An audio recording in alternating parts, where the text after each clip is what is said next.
Welcome to MojoPlays News Roundup, where we bring you the biggest gaming news of the week. Oh, you want to start or what? Before we continue, be sure to subscribe to our channel and ring the bell to get notified about our latest videos. The state of PlayStation. After the back-to-back bombshells of Concord's delisting and the ridiculous price reveal of the PS5 Pro, Sony was in desperate need of a win. While PlayStation's recent state of play might not have been as earth-shattering as many fans might have been hoping, there was still plenty to get excited about for PlayStation's coming months and into the next year. Sony kicked off the show with Astrobot introducing new bots that need rescuing, such as Stellar Blade's Eve, the Helldivers, as well as others. A myriad of new levels and speedrun challenges with leaderboards coming this fall for the low price of free. If you're intending to walk the midnight walk, you better be sure to keep your spark safe and burning. Tim Burton fans will have a lot to get excited about with the Midnight Walk, a new title from the developers of the equally Burton-esque Lost in Random. The Midnight Walk has been created entirely from stop-motion animation, from the world to its creatures, all being crafted lovingly by hand. The Midnight Walk will be released in spring 2025, which gives you plenty of time to check out Lost in Random, which you should absolutely do. Mother always said monsters didn't exist. I thought they lived under my bed. We were both wrong. They live inside our heads. We got a much deeper look at Rogue Factor's upcoming title Hell Is Us, a third-person action game with Dark Souls-inspired combat, and absolutely no HUD to guide the player. The devs explained this choice was deliberate to fully immerse the player in their war-torn world by letting them explore without the game holding their hand. Instead, the world and NPCs will guide the player to their next destination as long as they pay close attention to what is being explained to them. Armed with only a drone and sword, the players must navigate not only a civil war, but also supernatural entities that have invaded the world. Hell Is Us is currently scheduled for release in the increasingly busy 2025. We also got some release updates on some big-name titles. First up, Capcom revealed the release date for their highly anticipated Monster Hunter World follow-up, Wildlands, which will let players start hunting on February 28, 2025. You're a hunter. You've got a weapon, and you do nothing. We also got a street date for the latest in the ridiculously long-running Dynasty Warriors series, which is taking things back to the beginning with Origins, which will let players battle hundreds of enemies at once on January 17, 2025. Pocket Pair's surprise hit Pal World also got a surprise shadow drop after formerly only being exclusive to Xbox and PC. Okay, trail spots aren't cheap, so let's get started. And finally, LEGO Horizon Adventures, the brick-and-click retelling of Horizon Zero Dawn, will release on November 14th of this year, with pre-orders starting on October 3rd. The recently leaked Horizon Zero Dawn remaster also proved to be real, and will update not only the visuals and character models to Forbidden West level, but also update the once static conversation cinematics. Thankfully, the upgrade is only $10 for those interested. What is it?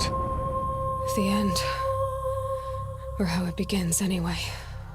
Alongside the reveal of new colors for the DualSense and PS5 plates, the teal is a personal favorite, Mark Cerny once again took to our screens to plead the case for the PS5 Pro's exorbitant price tag by once again showcasing games featuring barely noticeable upgrades. Retro fans had quite a lot to get excited about during this state of play as well. For my transgression, I earned a new kind of reward.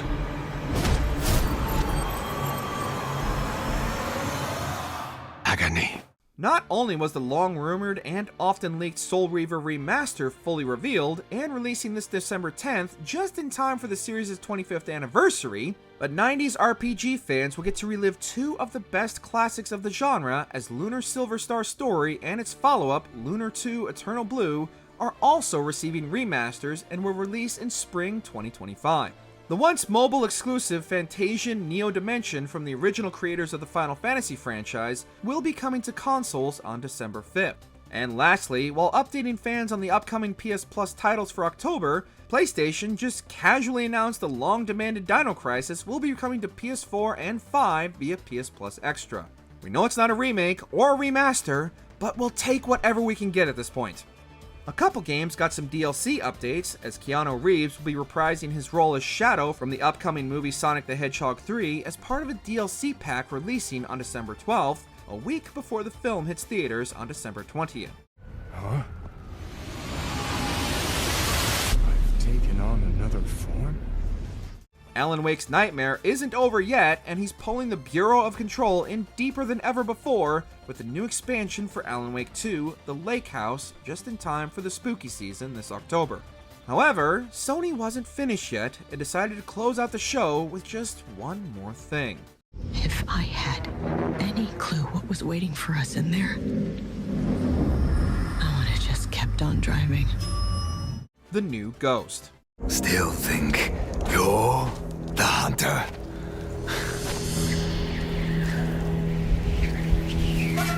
This was arguably the biggest reveal of PlayStation's State of Play, and it did not disappoint.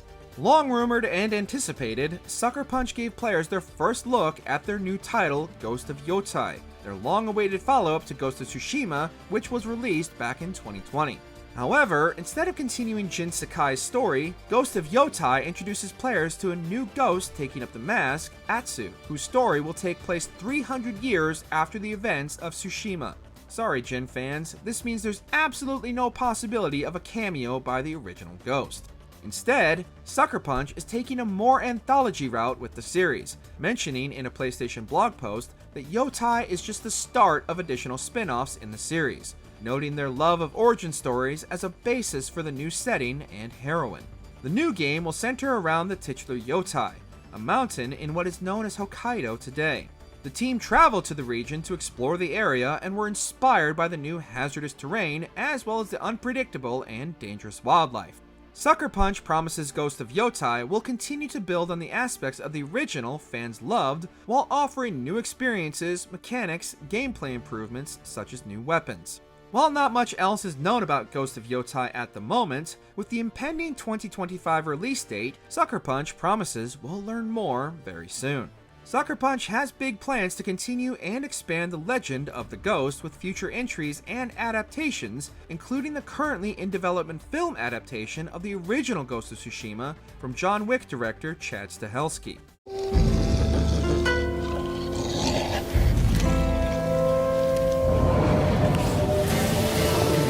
The most expensive failure of all time? It wasn't the plan. It was a spontaneous, creative decision made after years of careful research. It's not all good news for PlayStation following the success of their recent State of Play, however, as the more we learn about Concord, the worse it gets. The live service game that launched DOA reportedly was even more of a financial failure than previous reports could have imagined.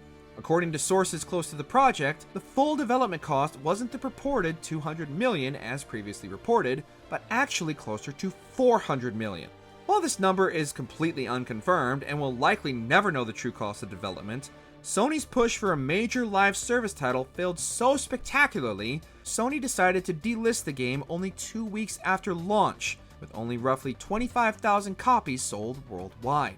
Sony reportedly had incredibly high hopes for Concord, claiming it to be the future of PlayStation and a franchise on the level of Star Wars marketability. However, further insight into the game's creation points to a culture of toxic positivity, which resulted in many concerns about the game being shut down or ignored due to their negative nature. Concord's game director Ryan Ellis also recently stepped down, leading to further speculation that Concord is truly dead and won't see any kind of relaunch as a free-to-play hero shooter as many suspected, and the studio itself could be shut down entirely. This would be a very dishonorable way for us all to die. Netflix anime. Netflix has become quite the juggernaut when it comes to animated video game adaptations, with the likes of Castlevania, Arcane, and Cyberpunk Edgerunners proving not only critical darlings, but also a major hit with the usually finicky fanbase. Netflix hopes to keep that momentum going after giving viewers their first looks at some of the latest upcoming adaptations. I'm looking for something connected to my past. Something important. Picking up where the games left off, Tomb Raider: The Legend of Lara Croft will have fans joining Lara on her next adventure, this time voiced by the very appropriately cast Hayley Atwell, and looks to connect the reboot trilogy with the original games in the timeline, and will be available for fans to watch on October 10th. You're a poison. The thief is dead. No. I'm a survivor. Given the runaway success of Cyberpunk Edgerunners, which not only managed to be a standout story told in Night City on its own, but also managed to boost the game's popularity even further, Netflix announced there would be more Cyberpunk animation coming in the future, but that's all we know so far. We might not be able to get a new entry in the video game franchise, but at least we're getting a new Sam Fisher adventure via the upcoming Splinter Cell Deathwatch series. However, much like the games, we don't yet know when this adaptation starring Liev Schreiber as Sam Fisher will sneak its way onto our screens. This guy, he's something else. Finally, an adaptation that makes a lot of sense and has already had its fair share of anime outings, Devil May Cry fans will get their Dante fix when the new adaptation from Adir Shankar, creator of the Castlevania series, releases next April. Featuring lots of gunplay and Dante's usual wisecracking attitude, this looks like yet another solid entry for Dante as he slays every monster in his path, searching for the one who killed his mother. What kind of work do you do, exactly? Demon hunting. Back to the shadows. We are the shadows. That served the light.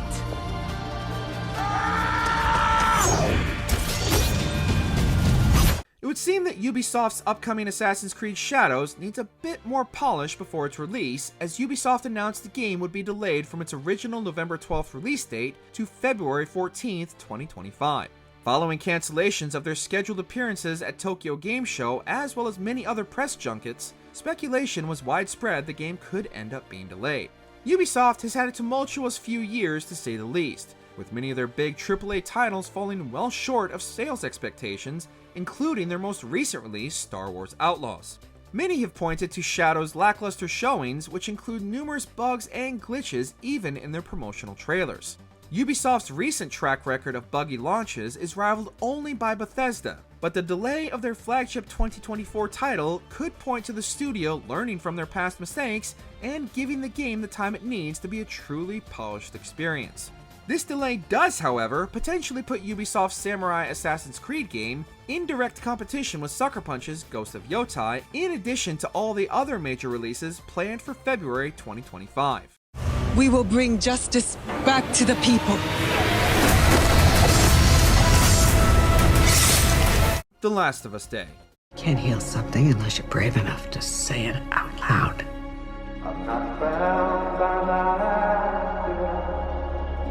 Naughty Dog celebrated The Last of Us Day, a day which coincides with the outbreak of the Cordyceps in the Last of Us universe, with quite a few new offerings for longtime fans to get excited about. U2's commemorated the day with some new figurines of Joel and the Clicker, as well as some new Joel and Ellie collectible action figures. In addition to The Last of Us Part 1 being added to PS Plus, PlayStation Star members can unlock a Clicker digital collectible, avatars, and new Last of Us merchandise via PlayStation Direct, including new clothing and accessories. However, the biggest reveal was the release of the full trailer for the second season of HBO's The Last of Us TV series. Fans got their first proper look at Caitlin Dever's Abby, young Manzino as Jesse, and Jeffrey Wright reprising his role of Isaac from The Last of Us Part 2 game. We also get our first look at the Seraphites, the cultist group at war with the WLF, Abby's group of survivors. The trailer also features glimpses of moments from the second game which will be instantly familiar to fans of the series. If you know, you know. Such as Joel gifting Ellie her first guitar, and Ellie playing Take On Me to Dina after traveling to Seattle. Once again led by showrunner Craig Mazin and series creator Neil Druckmann, fans of the series have a lot to get excited about and a lot of heartbreak ahead come spring 2025.